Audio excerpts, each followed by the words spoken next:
Welcome back to the 3F Life, Faith, Family, Fitness. I'm your host, Connor, and in this video, I'm gonna make a 4th of July special. The topic of this video is Freedom Isn't Free, a wake-up call for men of faith, family, and fitness.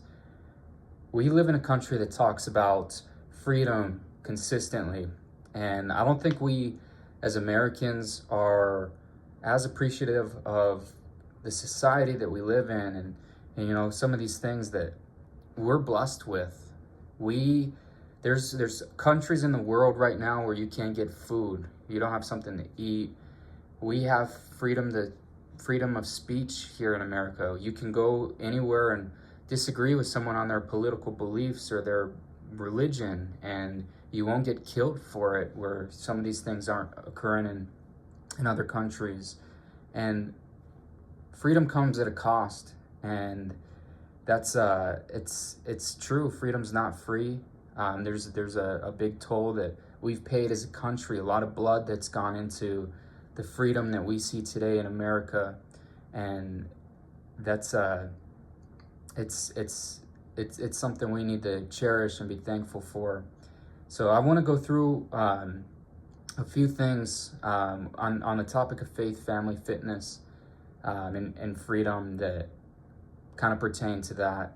Not necessarily this isn't a political channel talking about our country very much. So the first subject, or the first topic, Jesus paid for your freedom, but it'll cost you everything to live like you're free. I think a lot of people get this assumption that when you become a believer that God makes your life easy, and there's no truth to that statement.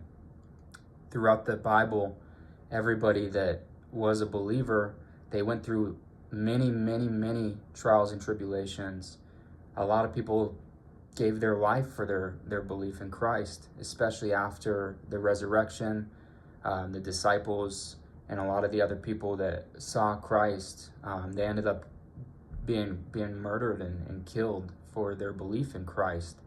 So Christ paid for our freedom, and I think that that's something that we just need to be thankful for. We can't expect that everything in our life is going to be easy, because it won't. But at the end of this life, Christ paid the toll Christ gave us our freedom. He gave us our eternity.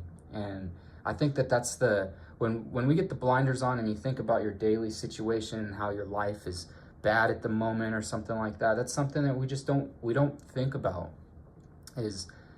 Once it's all said and done, I'm going to heaven. Why does this life matter? It doesn't. It matters what I do in this life, in the sense of, the legacy that I leave, and, the type of Christian man that I become, and the impact I have on this world, and spreading the message of the Lord. But, you could die tomorrow. You could die whenever. And when that happens, it happens, and we go off to heaven, and Christ already paid that toll for us. So I think it's important to remember that. And number two, if you want freedom in your life, it starts with killing the excuses that you protect. So we as men, we have so many excuses for, I'll start my diet tomorrow. I'll go to the gym next week. I'll wait till my New Year's resolution comes around, and then I'll attack this. And we just build up all of these excuses. I'm not where I want to be now because of this, and it's just, they're made up excuses. And if we want freedom, if we have to build the discipline that it takes to create the life that we want to live. And living an undisciplined life, pursuing the wrong things, and then being mad that we're not where we want to be, is not the way to achieve that. So number 3, grace is free. Obedience costs your comfort. God gives us grace, but to obey him, we have to turn away from our flesh. To obey Christ, we have to turn away from doing the things that our body wants to do. Our body wants to sin. Our body wants to do, sexual sins. Our body wants to curse. Our body wants to consume things that we shouldn't consume. And Christ gives us grace, but to be obedient to Christ, we have to sacrifice the comfort of those things that our body pursues and wants. And When in my Bible study, one of the men asked this. He posed this question the other day. He said, why does it feel so good to sin? And I thought about it, and I'm like, I don't really know a good answer to that. And his answer was, because the body is not eternal. So the body wants to be pleased. The body wants pleasure. The body wants to do these sins, the sexual sins, the putting bad things into our body. This is what the body wants. The soul doesn't want this. The soul wants eternity. So this is what causes our body wants to sin. And we've got to be able to turn away from that and be obedient to Christ. So number 4, if you're not fighting your flesh, then your flesh is winning. There's every man goes through spiritual warfare. We all go through very similar things when it comes to sins and things that the devil puts in our way, challenges and things like that. But if we don't fight our flesh, because our flesh are sinful, every man on earth, every human being is deserving of hell. It's said out very clearly, and Christ paid the toll for us to get to heaven, but we've got to try to fight our flesh, because our flesh is going to sin. I think this, a lot of Christians turn people that are not believers off of God because they are so judgmental about people's sins. You might know somebody who's gay, or somebody who's just living a lifestyle that's not pleasing of the Lord, and they might not ever turn to Christ because they meet Christians, and then Christians are just like, oh, you're sinful. We don't want to be around you. That's not how Christ was. Christ would have been the first person to be around those people, the first person to show them love. And as Christians, it's our job to show those people, especially the people that are sinning, love. Because at the end of the day, the sins that we commit in our lives, the thoughts I have when I see a beautiful woman and I have a sexual thought about her, that's a sin. You say a bad word, that's a sin. It's all sinning. And sins in God's eyes are just about all equal, besides blasphemy. He says is the ultimate sin, if you know the Lord and you blaspheme him. But so we're all sinners. Not a single one of us Christians is perfect. We're all imperfect. So who are we to go and judge people that are also sinners? What we need to do is show the grace of Christ, show Christ's love. Because I think something that changes when you become a Christian is you understand that you sin, but you want to turn from those sins. I don't want to continue to repeat the same sins. I ask for forgiveness. I ask God to take this away from me, take the sins away from me. And so someone who's not a believer, they might just be living in the sin. And as a believer, sure, you can tell somebody that what the life that they're living is sinful, but it's our job to show that in love. It's our job to show other people, I went through sin as well, and this is how I turned from it. I followed Christ. I fought with my flesh because my flesh wants what the world wants. So number 5, discipline is the real flex. So Jocko Willink is this guy I listen to a lot. He used to be like a Navy SEAL leader. He's wrote books. He's got a book that's really good you should read called Extreme Ownership. And one of his biggest quotes is discipline equals freedom, along the lines of freedom. And if we want to live a discipline, if we want to live a free life, if we want to pursue goals and to achieve things that we have desired in our lives, then we've got to stay disciplined. I've made a bunch of videos on this channel about how to stay disciplined, how to pursue goals, how to follow a daily routine. But that's to cap it all. It's discipline equals freedom. It's important that we stay disciplined and not motivated, because like I've said before, you get motivated to do something in a very brief period of time. You might watch a video or a movie or something and you get fired up. I remember as a kid, I'd watch Rocky. And like when Rocky, the training, Rocky 4, he's in the mountains training to fight the Ivan Drago. I get fired up. I'd want to go work out and everything, be motivated. But then it would fall. The next day would roll around and it's like, I didn't watch Rocky today, and now I'm back to the same me. So you discipline yourself by repeating the same actions that you need to do. You say you want to get in shape, hit the gym every day. Don't make an excuse for why you can't go to the gym. We don't want to hold excuses. And number 6, you don't raise strong kids by accident. You fight for them every single day. Leading your family is not an easy task. I'll be the first to admit that. But people that turn out successful, people that end up saying like they're grateful for the parents that they had, those parents made so many sacrifices to get them along the way. I just look at my family, and I remember my dad working every day. A lot of days he was up before me, coming home hours after I got home from school, and he did everything he could to put food on the table for his family. He made sacrifices. He sacrificed, maybe dreams he might have had when he was younger. He sacrificed his time, maybe some of the hobbies he had and things like that. So if we want to raise strong children, it's not going to come by accident. You're not just going to skate by, living your undisciplined life, following your flesh, and all of a sudden you're going to fast forward 20 years and your kid's not going to be like just some uber successful kid.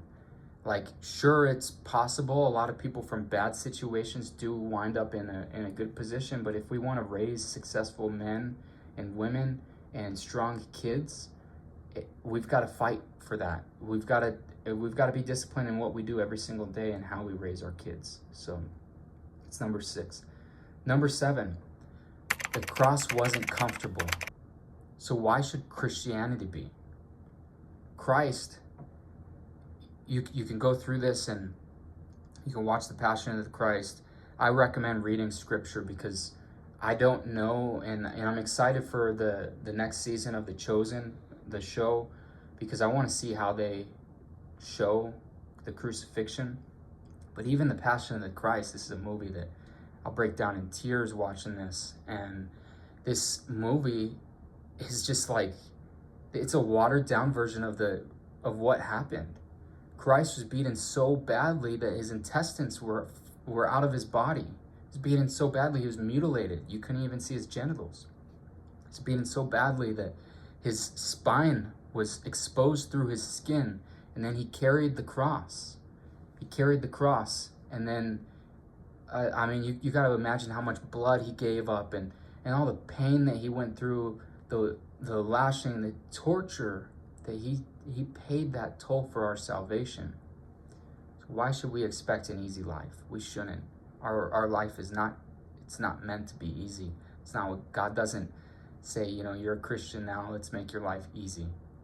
Your life, you're going to be more attacked now than you were before, because when you're just a sinner and you're not a believer, there's no, like, the devil, sure, he's going to tempt you and he's going to continue to put these things, but he wants to get the believers. He wants to get people to turn from Christ and go to hell. He wants to take you to hell. The people who are already going to hell, the devil doesn't care about them as much. So we're going to be attacked by the devil all the time. And that's just something we've got to understand. It's not going to be comfortable. And it shouldn't, because Christ paid that toll for us. So we've got to be disciplined, and we've got to work harder to follow Christ and to live the way that we should live. So number 8, your body is a temple. Stop treating it like a trash can. I think this is pretty self-explanatory, but we pour our garbage into our bodies constantly. We eat garbage, drink garbage, and we consume garbage content when it comes to movies, TV, what you look at on your cell phone. There's, all of these sinful things, and I'm not necessarily saying food is sinful, but treat your body like a temple. Why eat McDonald's? McDonald's used to be cheap when I was young. So that was the excuse I used to have. It was like I could spend $3 and get a meal. And now it's like I'm paying $10 for what I used to pay $3 for. It's not even worth it. You're eating garbage food, you're putting garbage into your body, and then you're expecting to be healthy. How can you expect that? So we've got to stop pouring garbage into, we've got to stop consuming garbage content. I talked in another video about changing the algorithm on your phone. So when you scrolling through YouTube or any of these social media apps, the stuff that you pay the most attention to is what it's going to feed more of to you. So if you stay paying attention to this garbage content, you're going to get more of it. But if you scroll by it and then you pay attention to content about Christ, content about positive things, discipline, hard work, gym stuff, that's going to be fed to you more, and you'll be able to crack your algorithm and make that a little bit better. Although I still won't recommend being on your phone all the time. That is something I think is important to do. And then number 9, the greatest legacy that you'll leave is not money. It's your children and the people you lead them to become. A lot of people in the world nowadays, I know a lot of people that are like this. They are so focused on money. You know, there's a reason they say money's the root of all evil. They pursue money, money, money. And at the end of the day, we die and money, we leave the money. We don't take it with us. So why would we put so much emphasis on that? Our legacy as men is our children and the people they become. So pay more attention when you know, and I realize, like, there's a fine line between, like, I want to sacrifice part of my life to provide a better life for my kids, and I'll do certain things like that in the way that I work, but the way you raise your kids and the way you lead them, the way you instill discipline in them, is going to set up the people that they become. And when we die, and when I die and I have 3 men that are my that are my boys that were raised to be men, that's my legacy. That's my name. Those kids, they'll carry my name. They'll have kids. I'll have grandkids in it, and so forth. And that's the legacy that we'll leave, is through our children. And then number 10, freedom comes through surrender and not through control. You can't control everything in your life. I'm a firm believer that the life that you build is a result of the actions that you've done and the way that you think, but it's through surrendering to Christ and following him in all areas of your life.